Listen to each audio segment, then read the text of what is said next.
of remuneration for artists and creative industries. Miranda Mulholland, and we have by video conference with us Guillaume Desiel and David Bussière. So, Guillaume, est-ce que vous pouvez juste lever une main? Guillaume, could you just please raise your hand so we know which one is you and which one is David? Guillaume and then David there. Thank you very much. Perhaps what we can do is begin with those who are appearing by video conference, because if we have technical issues, then we can try to resolve them. So why don't we start with Guillaume Desiel, please. Thank you very much. I don't know if there's going to be an echo, but I'll put a timer on so I don't go over my time. So, good day, everyone. My name is Guillaume Desiel. I am not a lobbyist, so I want to state that up front. And if I was one, I would be one for culture. So that's how I'm going to introduce myself. I was invited today to present to you some parameters that might be considered when it comes to remuneration models, digital models, and I'd like to start with talking about what Creative Commons licenses are, and then I'll talk to you about how we can use Creative Commons licenses and integrate them in subsidizing culture. And in closing, I'd like to talk to you about an idea to involve internet service providers in monetizing cultural content. First of all, copyright, as you know, lasts between 15 and 75 years, or 70 years, depending on the jurisdiction, after which the works then fall into public domain. This is a virtual space in the digital era. So works are no longer legislated. Creative Commons licenses allow creators to voluntarily give away parts of their rights. So we have to say that copyright is under reservation. Creative Commons are some rights reserved. Creative Commons license are in step with the internet because a copy is like sharing. There's a lot of change since we had the days of Gutenberg, where a copy wasn't necessarily associated with a sharing, but all of Creative Commons licenses allow in all cases for sharing. Some of these licenses allow for adaptation, remixing, allow some creators to make new works on the basis of existing works, and all of the Creative Commons licenses promote the circulation of culture. And this goes hand in hand with this new digital era, as I said. And Creative Commons licenses allow authors to keep exclusivity for the commercial marketing and use of the work, be it whatever kind of work it is. So it's like a digital lawyer. You can answer a simple form, pick the license you wish, and it's at creativecommons.org/choose. So if I have time, I'll come back to this in greater detail, but I'd like now to go to the idea of subsidies based on the licenses. So depending on the type of license creators pick, as well as the producers pick, you can grant subsidies to help production, depending on the license issued for the cultural product. I know the creators don't like it when I say that, but it's a cultural product. So a permissive license, so a Creative Commons license, would allow, for example, during the author or producer's lifetime, for the work to be adapted, remixed, shared for commercial or non-commercial purposes, no matter.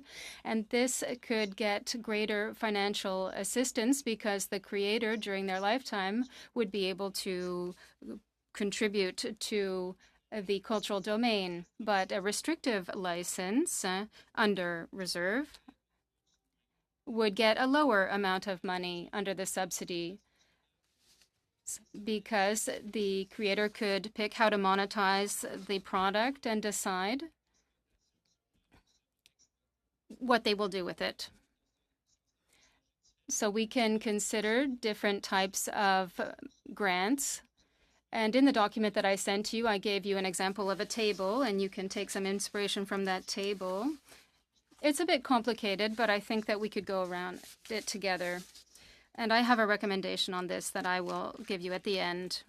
And in closing, I would say that to bring all this together, we need to bring it to monetization. Is that okay? Thank you. Now if we can continue. Oh, just one moment, please. Oh, do you have something else you wish to say? Yes, I saw that you were looking a little agitated. Well, there were people that didn't have that, so I just wanted to make sure it was distributed. Thank you. Great. So you can see the different combinations. So the most restrictive on the bottom compared to what's on top. So you can see that's like 50 Shades of Gray of copyright. So it's not black and white. So these Creative Commons licenses allow authors, composers, performers, etc. to determine how they want to use their works freely starting now. I would like to talk to you about a social contract between the public, that is the fans, the consumers. Consumers in the future, of course, I'm using consumers here very carefully, but and also internet service providers and creators. So in order to work with the nature of the web, as I said earlier, the web was invented to save information, to copy information in order to save it in the case of a nuclear event. So this is the ecosystem in which we're operating. So sharing is an ecosystem. That's the structure we're dealing with. So Creative Commons licenses would allow for the sharing of works that are on the web. So the web is an ecosystem that allows for sharing.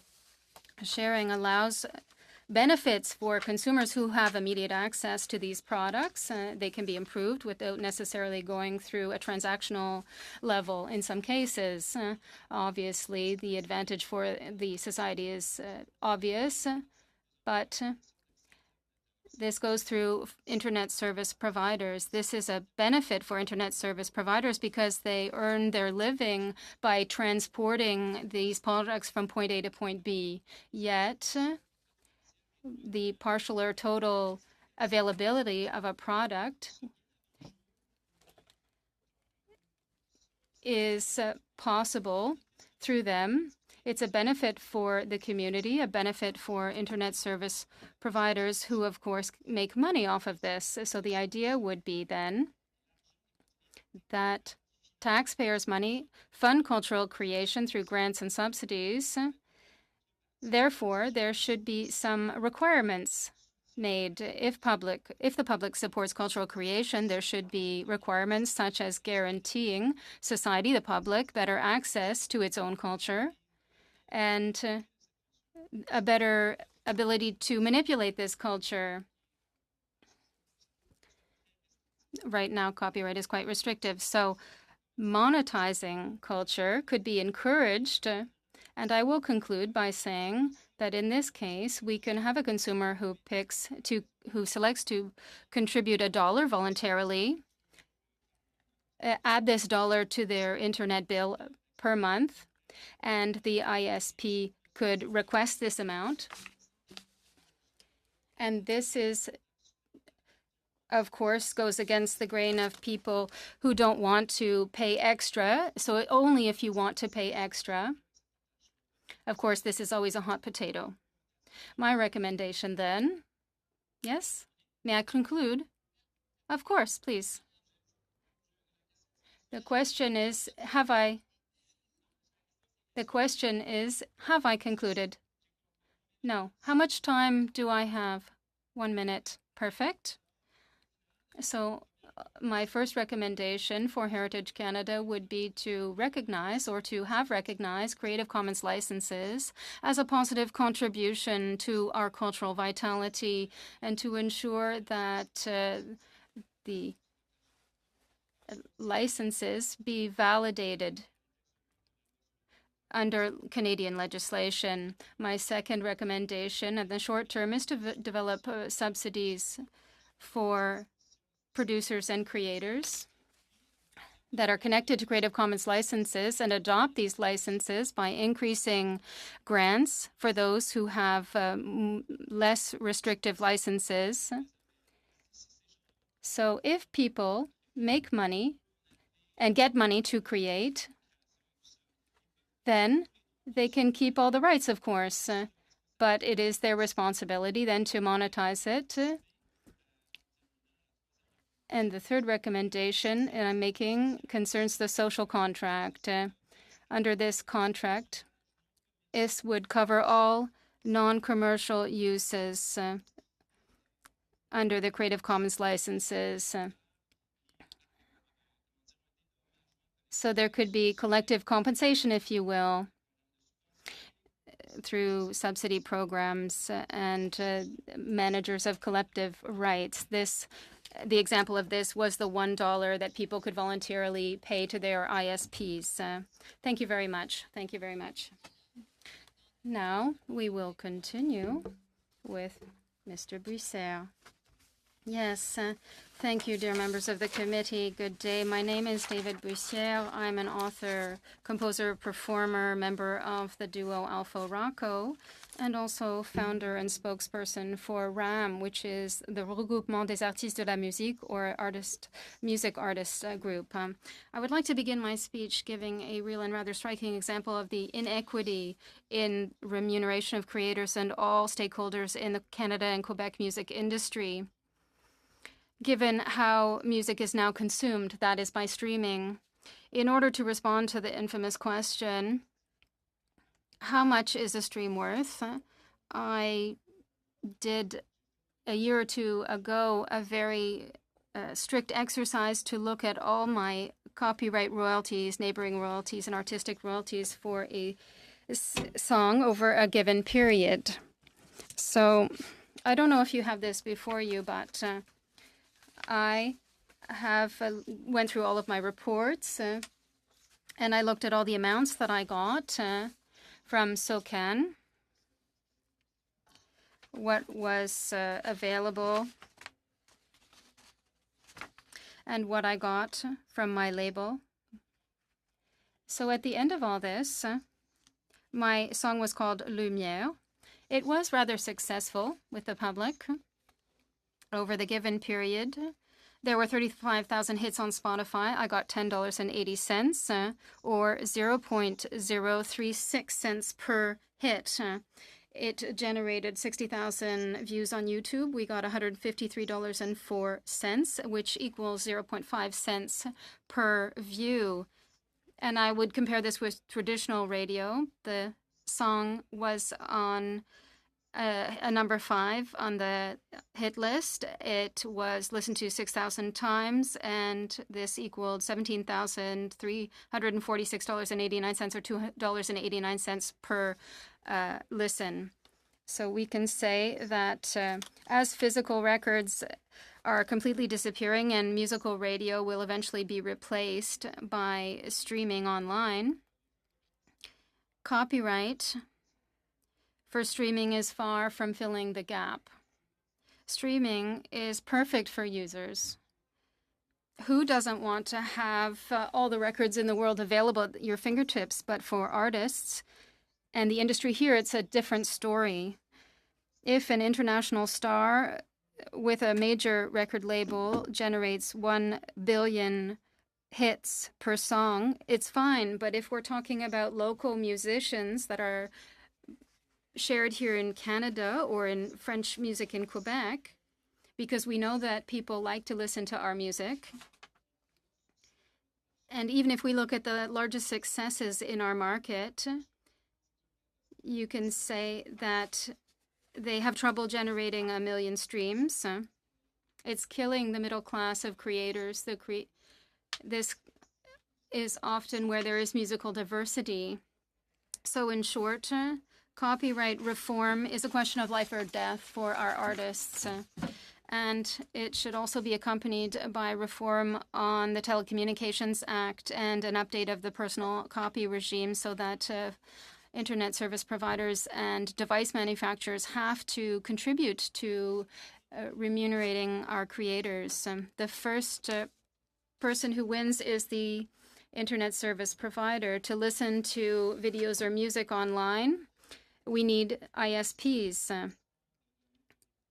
They always have package fees, and they benefit if we exceed our limits for streaming.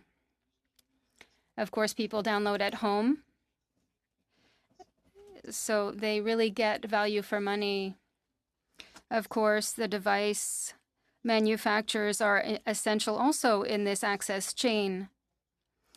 People want to have access to content all the time, be it at home or when they're out. So what part of these devices are dedicated to cultural content? It'd be interesting to know. Finally, the distribution chain, which gets money by minimizing its risk. Consumers get the signal, and it's not that expensive. Clients pay for free content or cheap content online. They just transfer part of the money that they used to give to the record label or the video club.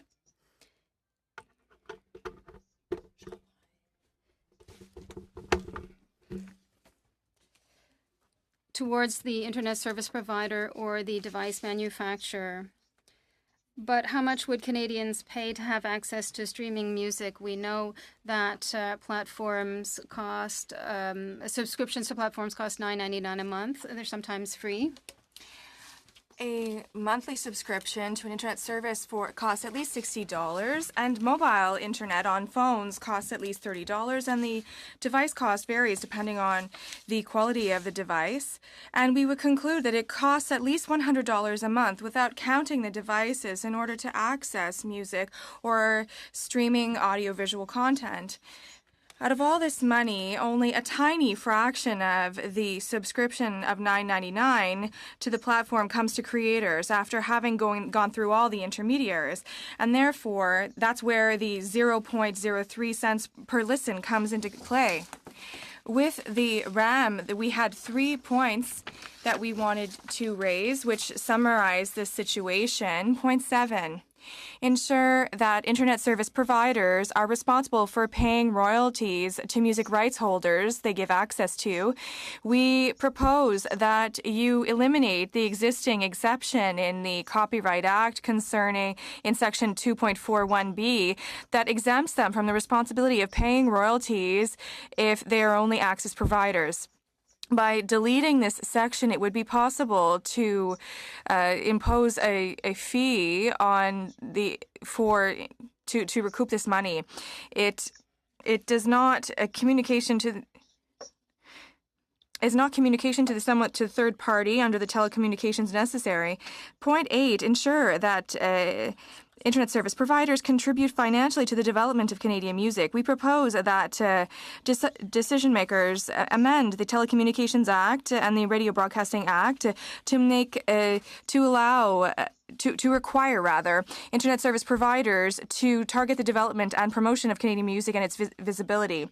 Point 9, expand the private copy regime to all audio-digital devices allowing for the copying of music. We propose that the government amend the Copyright Act to broaden its application to all digital supports. In conclusion, we could say that artists are unfortunately the last link in the chain when their works are the very foundation of the industry. It is false to say that there is no money in the music sector. In fact, people have never paid as much as they have today to listen to music. The money is simply poorly directed. It is captured by businesses before going to creators. before a single cent comes to creators, the device creator makes a lot of profit, the internet service provider also makes a lot of profit, and the streaming platform pays its employees, and it benefits their business. Finally, the digital distributor takes their share before paying the rest to the label, who takes their part, and before giving crumbs to the artist. I think that if we stopped to explain this in the street to every Canadian who consumes music, they would be outraged to know that their dollars are not going at all, or very little of them are going to the artists that they love and enjoy. It's not true that art is just a diversion. It is the soul of our society. And if we neglect our creators, the soul of our country will brew on the altar of globalization, will burn on the altar of globalization. So now we will continue. And before we begin with you, we do have a biography that Ms. Mulholland has provided to us. It is only in English. It can be translated, but I was wondering, just for the purposes of right now, if I have unanimous consent to circulate this, even though it's only in English. Yeah? All right. So we'll just circulate the biography. And we're also waiting to share some of the information. There was a reference document that was referred to us by Mr. Bussière, and I apologize, we didn't have that circulated to us, so that will be coming. It's being photocopied. So if we can begin right now, Ms. Holland. Yeah. Thank you for coming. Good afternoon. My name is Miranda Mulholland, and I'm very happy to be here today. I'm a professional musician, record label owner, and a music festival founder. And most recently, I've become an artist advocate. I started my career in 1999, so just as the digital revolution started to change everything about how music was consumed and how artists were remunerated. Now, you may not recognize me, but I guarantee that you have all heard me play. Over the last 19 years, I've played or sung on hundreds of recorded songs on over 50 records, including many Juno Award-nominated or winning albums. I've done film and television work. You can hear my fiddle playing on every episode of Republic of Doyle and in the film Maudie, and another one on the Good Things Grow in Ontario jingle. I'm currently in my band Harrow Fair. I was in a band called Great Lakes Swimmers, which you might have heard of. I've performed with Blue Rodeo's Jim Cuddy, Alan Doyle, Rose Cousins, and Joel Plaskett, and the list goes on. I own Roaring Girl Records, which is a boutique record label, and I founded the Sawdust City Music Festival in Gravenhurst, Ontario. So creators are storytellers, and I'm going to tell you a story with a beginning and a middle and an ending, which I hope we will write together. So here's the beginning. In my first year of university in 1999, a cute boy called me on my home phone and asked me if I could play Celtic fiddle. I could not. I'd been studying classical violin since age 4, but I had no idea about fiddle tunes. But I told him that I could, and I went to Carden Street Music in Guelph, and I bought a Natalie McMaster CD for $15.99, and I learned every tune on that record. Now, from there, I went on to a career in music based on my fiddle playing, and my life changed. But then everything changed. Now, by now, I know you've heard about the value gap. It's the significant disparity between the value of creative content that's accessed and enjoyed by consumers and the revenues that are returned to the people and the businesses who create it. What this means to me is that others are commercializing the music of myself and my fellow creators, but not compensating us fairly. Now, the biggest reason why this is that the laws in place today reflect a time of home phones, of scrunchies, and of buying a CD at a music store instead of today's world of streaming. Today, music is everywhere. Consumption has never been higher. I can play you every song ever recorded on my cell phone, and yet remuneration to artists has not kept up, as David so aptly pointed out. Our functioning marketplace has been destroyed, and creators have been asked to adapt to the new landscape, but with no help from the legal framework that's meant to support us. So I've lived this firsthand. As I worked harder and harder playing on more and more records and more tours, I noticed that my measurable success as a musician was getting harder to measure financially. I started to realize that times have changed so quickly and so drastically that the hopes of belonging to this middle class, even as a successful artist, were disappearing. Now, in a time when artists feel so much pressure to exhibit shiny, glossy lives on social media, I started speaking out about some real truths about our industry, about transparency, and just who the government and copyright laws are protecting. And as soon as I did, my creator colleagues, like David, reached out, spoke up, and confirmed that this was felt across the board and at every level of the music ecosystem. Our community is in a crisis, and something needs to be done urgently. Now, I know you've heard this before. When Andrew Morrison, who is in the Juno-nominated Jerry Cans, he testified at this very committee, and the conversation turned to middle-class artists, and he said, "I want to be one of those." He lamented that royalty checks that once paid for a down payment on a house can buy him a cup of coffee. Now, remember when I told you that I play with Jim Cuddy? So I have been playing with Jim Cuddy and subbing in for his fiddle player, Ann Lindsay, since 2005. When I first moved to Toronto, I wanted to be the next Ann Lindsay. I followed in her footsteps. I played recording sessions like her. I made my own records like her, and then literally played her shows with Jim whenever she couldn't be there. And I still do. But Ann, who started a generation before me, owns a house. The musician middle class is gone, and even the ladder to get there is gone. So now I've come to the middle of my story. Artists like myself and Andrew Morrison and David Bussière, as well as industry leaders like Graham Henderson from Music Canada representing the majors, SOCAN representing songwriters, CIMA representing the indies, and ACTRA representing performers, agree the laws need to update to reflect the digital marketplace. So here are 4 changes that would make a big difference in the lives of artists, in my life, now. Number 1 is the radio royalty exemption. It was a 1997 subsidy given to every commercial radio station in Canada, allowing them to only pay $100 of royalties on the first $1.25 million in advertising revenue. And it was meant to be temporary 20 years ago. The landscape's changed significantly, and now most of these stations have been acquired by the big media companies. But the subsidies still apply. That means that all of your favorite Canadian artists are subsidizing Bell and Chorus. So here's another one. The definition of sound recording in the Copyright Act is currently worded in such a way that recorded music is not considered a sound recording when it's included in a soundtrack on TV and film. So here is how this affects me. Even though I played on every episode of CBC's Republic of Doyle, which is now syndicated worldwide, and I've seen it on TV in Germany, I only received the one-time union rate I got per session, which is about $280. However, the composer of the songs collects residuals every time that show airs around the world. So in 44 other countries in the world, they give artists the right to receive public performances for their royalties when their sound recordings are used as part of a soundtrack in TV and film. 44 other countries. I think we can catch up. So here's the kicker. The current definition of sound recording costs the music ecosystem approximately $45 million a year in lost royalties. Another thing that would help immediately is the creation of a private copying fund.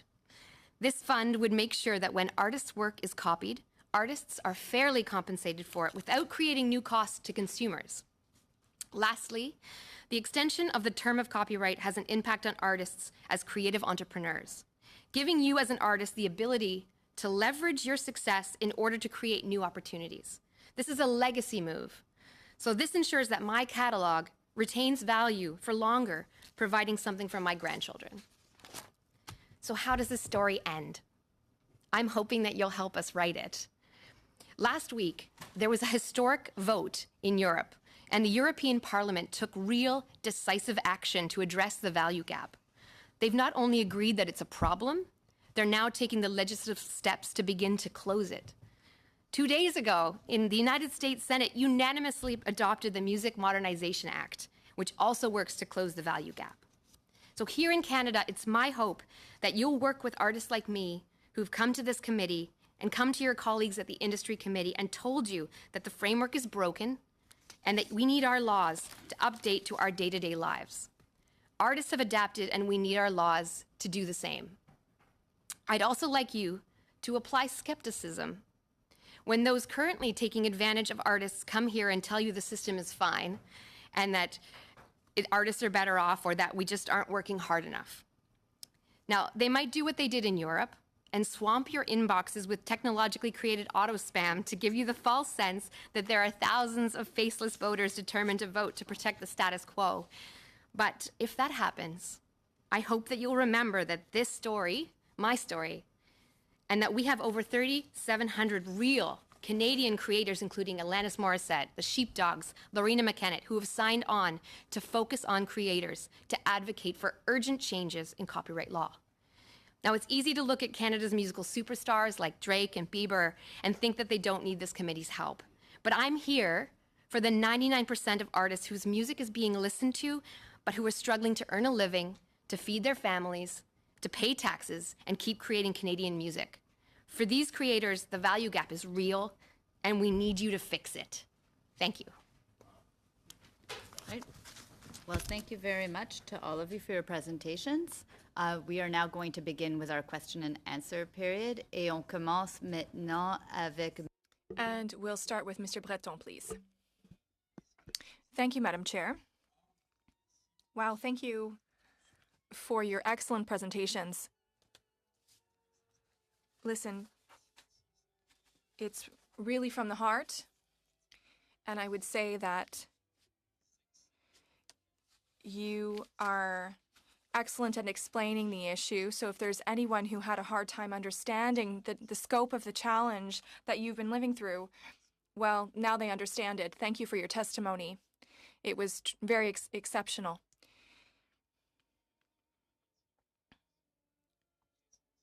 These are very sensible recommendations, in my opinion, and they could be implemented rather quickly. I'll start with you, Mr. Bussière. Congratulations on your career, and congratulations to Ms. Mulholland as well. Mr. Bussière, obviously there's the entire issue of streaming and the evolution of YouTube and the internet.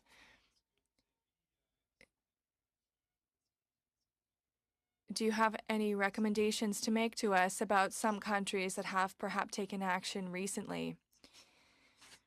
Positive examples of regulations that are making a difference for artists in some other countries. Well, I know that Australia implemented taxation on streaming companies. That is a first step that we've been talking about here in Canada. It is also a way to perhaps re-inject money into the arts system concerning internet service providers and their involvement. Unfortunately, I can't give you concrete examples, but I believe that in France, internet services providers have to contribute to culture in a more significant way.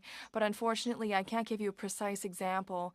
But I will inquire among my colleagues, and I can get back to you if possible, if needed. Thank you. Mr. Desiel, do you have a comment on that issue? I'm in the same boat as him. I have heard that in France there are measures that were taken. Perhaps we could look into that, but currently I don't have any documentation in front of me or any percentages or names that I could give you. But at the same time, I believe that currently there is a world movement because music is evolving around the world at the same time, and this has occurred very quickly. So I think it's also an opportunity to participate in this type of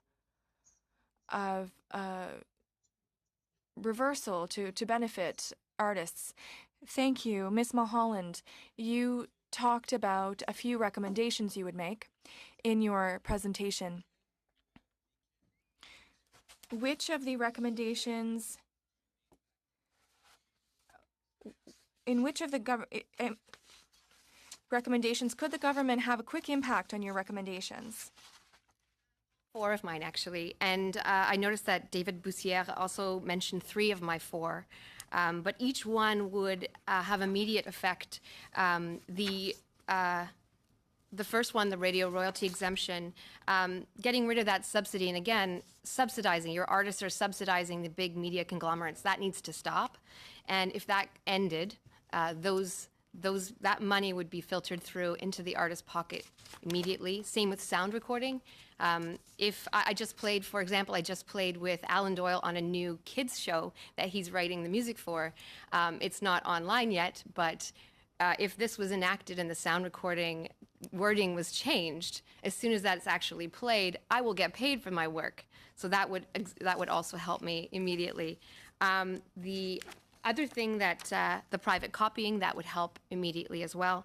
And the having a term extension would help me be able to value my work for longer, so I'd be able to leverage that if I was talking to a publisher or a label about my catalog. So all 4 would help me right now. It would help David Bussière as well. I noticed that, as I said, 3 out of 4 of my asks are also on his list. Thank you. Vous vous entendez à cet effet-là. Alors moi, je vais... Yes. So you understand on that. I thank you for your presentations and your recommendations. Thank you. Thank you. Well, I really appreciate the presenters today and witnesses. And when you talk about the system is fine, I don't think we've heard anybody talking system is fine, and my inbox is not full. So we're hearing mostly those kinds of stories. So we're not hearing the other side, which is great.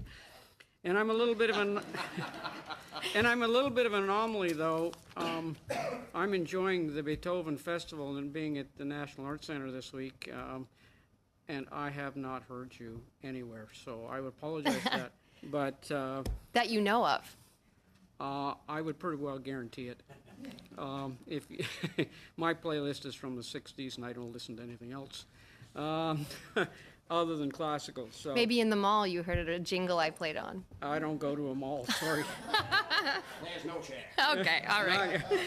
But I think you're passionate, I think you're great, but I understand fairness. I really do. And what we have is an industry that needs fairness, and we need legislation changed, and that's what I would agree. And it has changed drastically. So you went back to the first one, you said greater detail. Did you get an opportunity to get that greater detail out?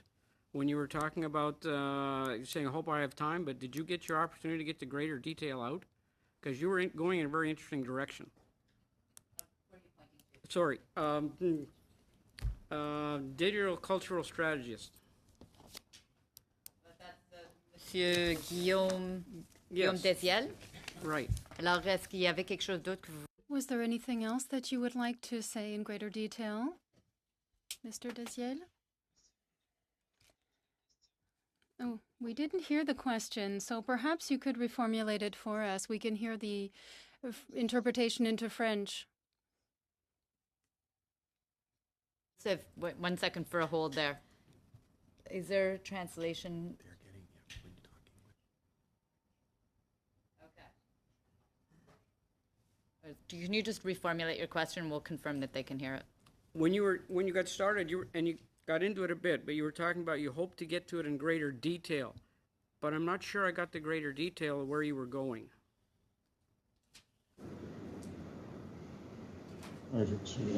Okay, parfait. Perfect. Let me go back to my recommendations. There are 3 recommendations, the first of which was to recognize the existence of Creative Commons licenses as the positive contribution to cultural vitality and ensure that these be compatible with Canadian legislation. This is one thing. It's good for culture. Now, it's good for culture, but we have to still pay creators. So to encourage the adoption of Creative Commons licenses by creators, because it's good for culture, we need to modulate the subsidies, the most generous collectively for creators who are most generous with their rights to society. That's the second recommendation. And This means that in this context, we have greater access to culture. Some licenses, that is, the Creative Commons licenses, allow for commercial purposes, so we have to find a means to compensate generous creators who give the right for the commercial use of their works. Some licenses do not allow this commercial use. So how can we compensate this great generosity by creators? Well, it is on the one hand, I think my two colleagues here said it this morning, it is by forcing internet service providers to contribute to this because they are benefiting from it totally by transporting this culture, if you will. However, I would add one thing. Given the political context in which we live, we all know that technological lobbies are extremely hard-hitting, and this is my recommendation, that there should be transitory measures until legislation can come into force. Drafting legislation, of course, takes a long time, so we could have incentives. These incentives would allow ISPs to allow their end users to be able to voluntarily contribute to the culture that they are consuming, not just by paying $9.99 to Spotify, but also by paying an extra $1 on their internet bill. And by doing this, we're going to say we're going to improve, as an internet service provider, the access to the end user. And this means that cultural consumers are contributing, along with ISPs, to regenerating licenses, cultural content, and therefore there are revenues that can be redistributed in different ways, namely through these general licenses that can be created between the internet service providers and the different collective rights management groups, including SOCAN, SOPRAC, SODRAC, Artisti, CMRA, and there are others. So those are my recommendations. To it, in which we haven't seen an example of that. So I think you brought a different side to this discussion than we've had for a few witnesses. You've supplemented what the witnesses are bringing, but you brought a different context to it. And I think that matrix that you've suggested as a possibility with the licenses is something different that we haven't seen. Have you had any reaction in the industry to this type of licensing and matrix? Ces idées-là. These ideas come from a think tank consultation called Musique Numérique, or Digital Music. It began discussions in 2010 after Christian Saint-Père, who was then Minister of the Culture for Quebec, started a major conversation on the future of culture in the digital era. So we thought of all kinds of solutions, and one of those solutions was to modulate subsidies and grants, being much more generous to creators who are more generous themselves when it comes to putting their works into the public domain. So this was one of the solutions that came out of this think tank, Musique Numérique, consultations. These recommendations were presented. I'm not a lobbyist. I'm just talking to you now. You politicians are inviting me to speak. And so this idea was presented to Minister Saint-Pierre's cabinet and to those that followed. And so this is an idea. Obviously, you haven't heard about it. There are two colleagues here who are requesting that ISPs be forced to do it. I want that. They should contribute to the culture that they're carrying.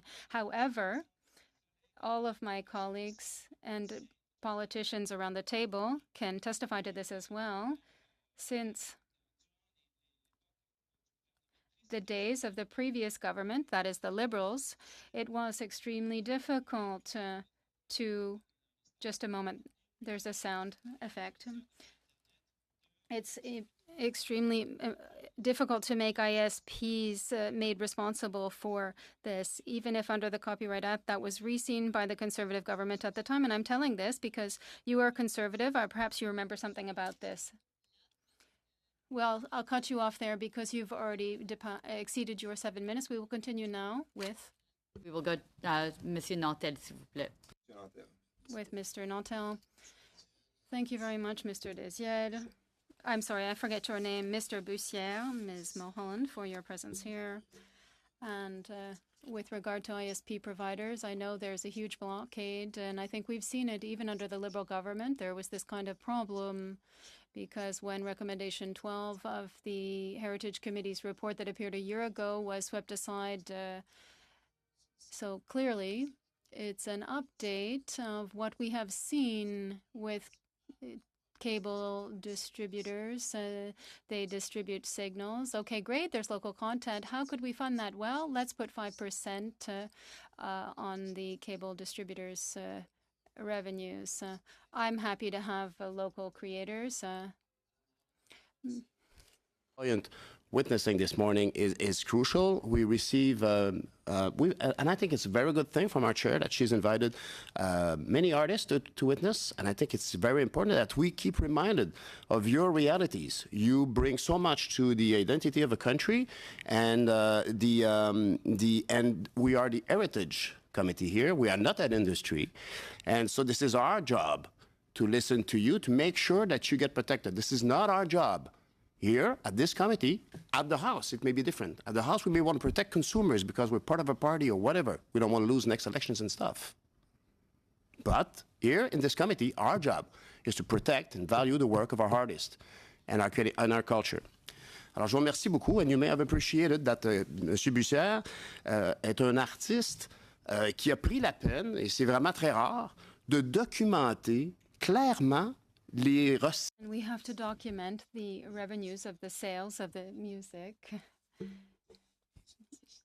sold to the public. I'm very pleased that we were distributed your graphics and your comparisons. It's extremely eloquent, and I'd like to ask you to give us more information on this because I'm not sure it's quite clear for everyone to see the reality.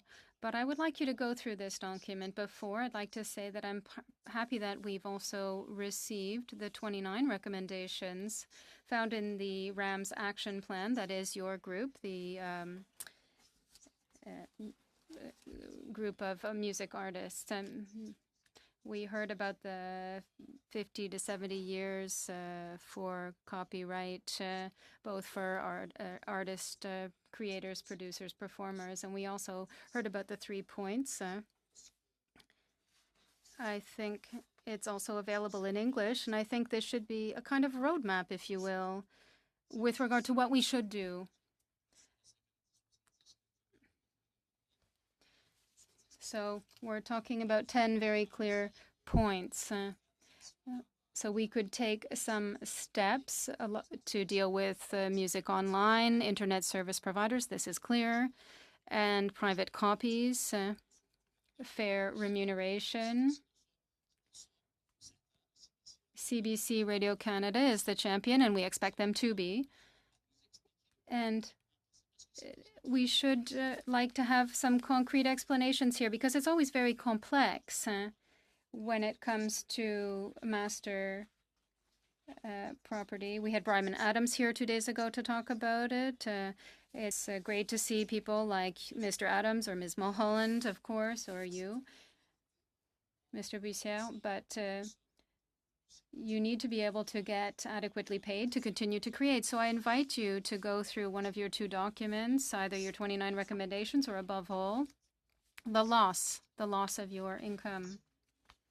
If I may, I'd like to go to this particular document. It's a table. I don't know if everybody has a copy of it in front of them, but I didn't specify during my presentation the details because I didn't have the time. But there is a premise behind this. First of all, before I got to these figures, I would explain that we get copyright for the full song. So if we take the song and the copyright, those who made the words and the music, they had 50%. So we get that 50%, me and Justine Laberge, who is my colleague and also my spouse. 50% goes obviously to the publisher. So we're already talking about 50% because the publisher rather takes 50%. That's correct. A maximum, yes, but to that 50% for the publisher, we get half of that. So now we're at 75%. That's why I'm telling you that we're in a situation that is in fact favorable. The figures that I'm talking about here is not the case for all artists because we self-produce and write all our songs, so obviously we get a larger part. So this is a license structure, as I said. We produce our own content, so we have the master copy. And our label does the marketing. That is the promotion, the marketing, etc. And in exchange for this, we rent, if you will, the master copy for 7 years with our label. This is a contractual agreement that we have.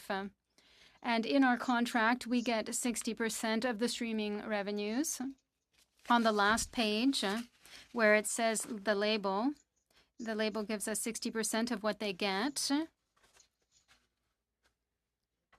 Sorry, I apologize. They keep 60% of what the digital distributor gives to them. I was going to say $100, but for every $1, for example, they will keep 60 cents and they will give us the 40 cents remaining.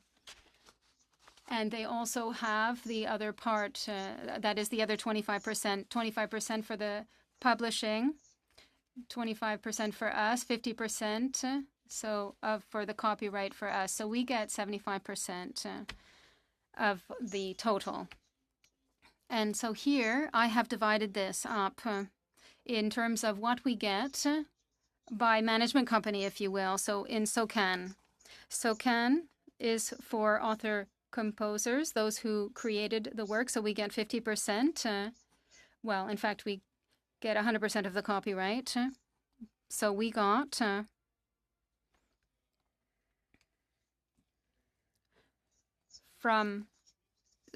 for each stream, if we go into the Spotify column, we got 0.014 cents.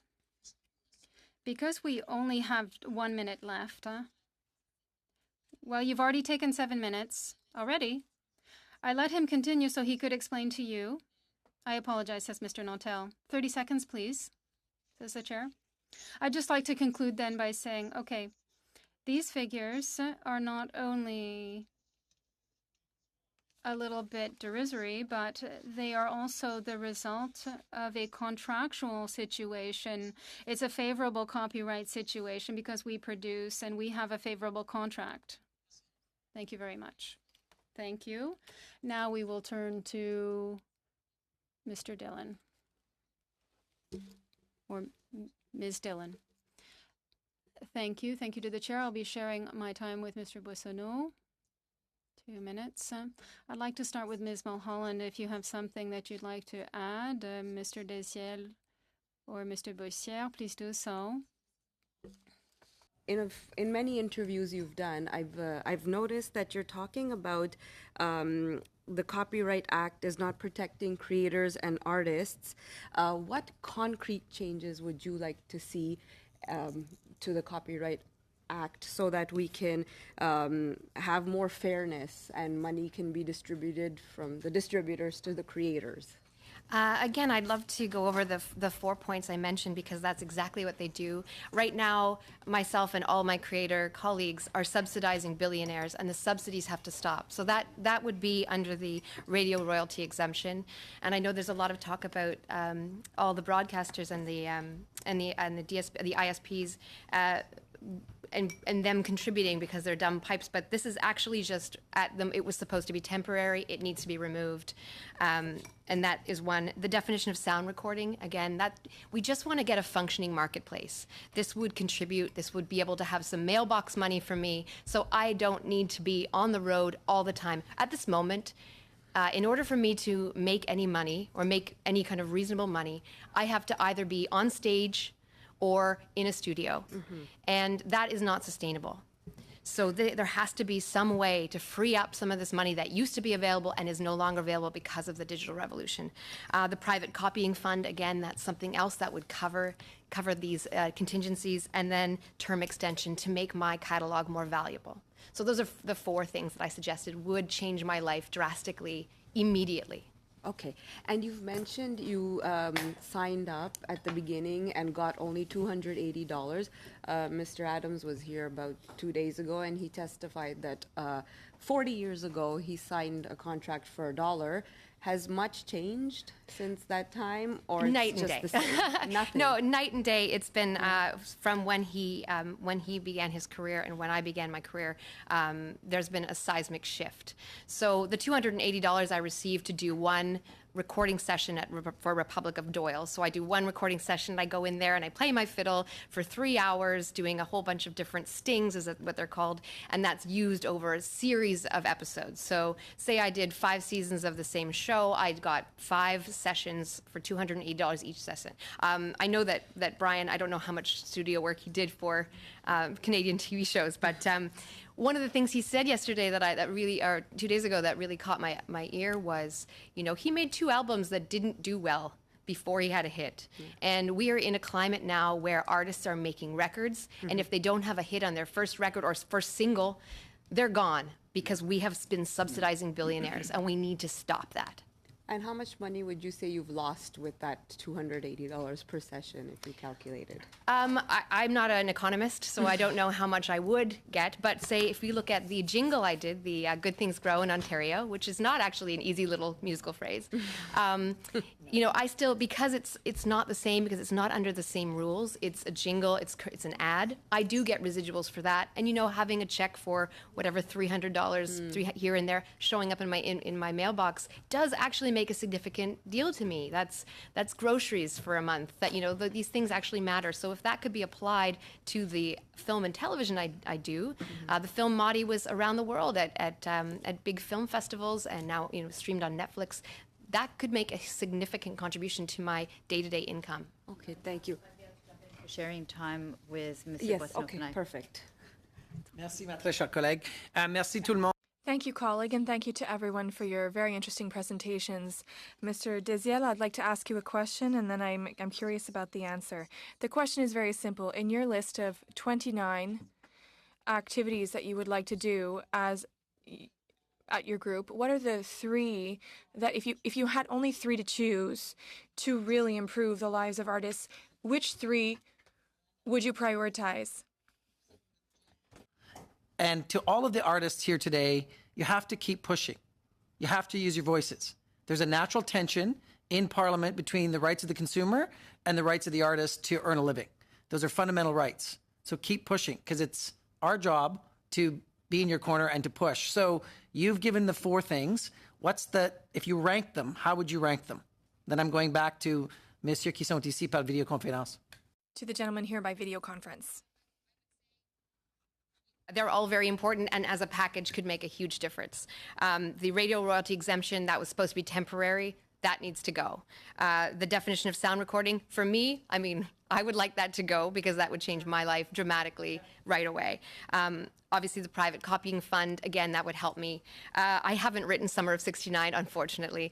So term extension would be my lesser ask, but it's still extremely important to me. And those 4 as a package are very important. Did you like Mr. Adams' suggestion of 25 years after assignation of the license as opposed to after death? I think what Brian Adams being here signaled to creators was that it's great that he's listening and speaking up for us. That was really, really wonderful. I think without a functioning marketplace, it doesn't matter how long we have any kind of rights for. Messieurs, avant que je vous pose la question ou la réponse, la question. Gentlemen, before I ask you the question, Mr. Bussière, I made the calculation based on your data to obtain the minimum wage of $15 an hour in Alberta.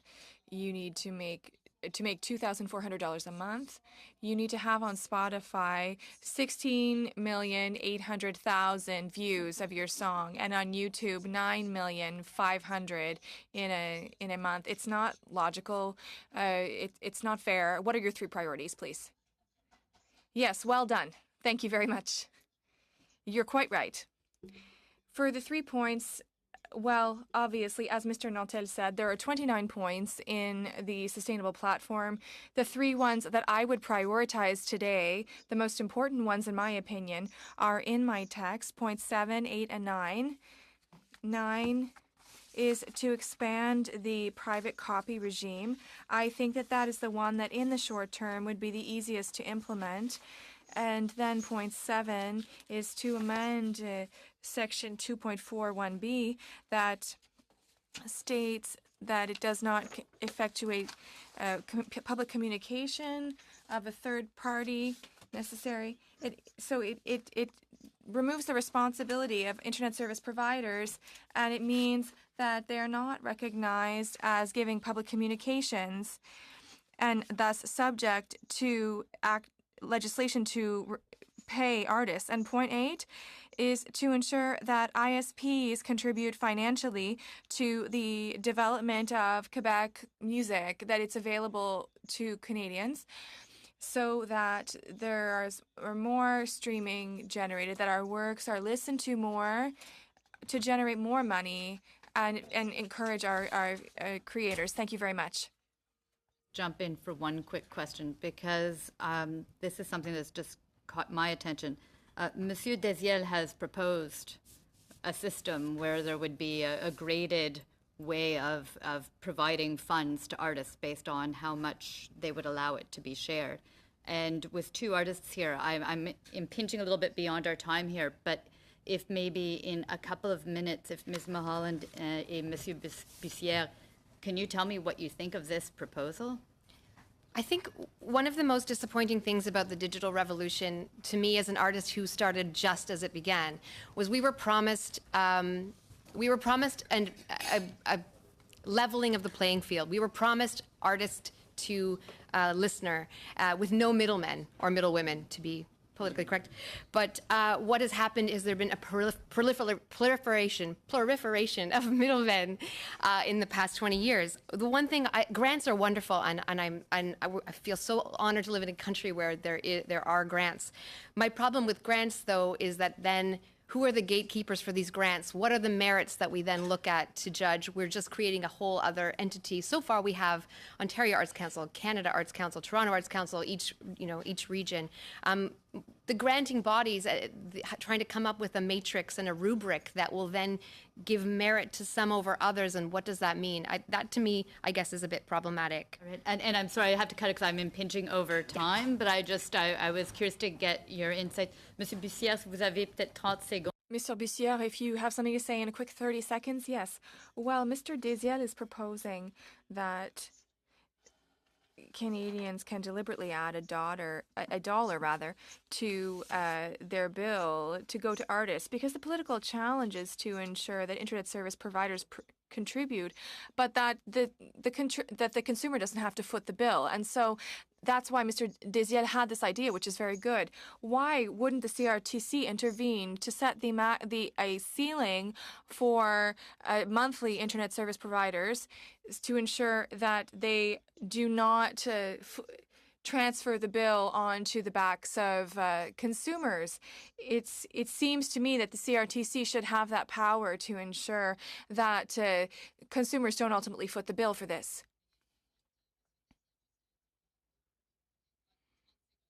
30 seconds, please. Work was done in May 2016 on a Copyright Council here in Quebec, and one of the recommendations was the Anti-Piracy Act. It's a type of global license that covers non-commercial use that fall under the common use, but I would invite you to read the report from this forum. If you could send it to us, then we would have the link to look at it. It was very interesting. We are going to have to suspend now because we're moving in camera. Thank you.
you.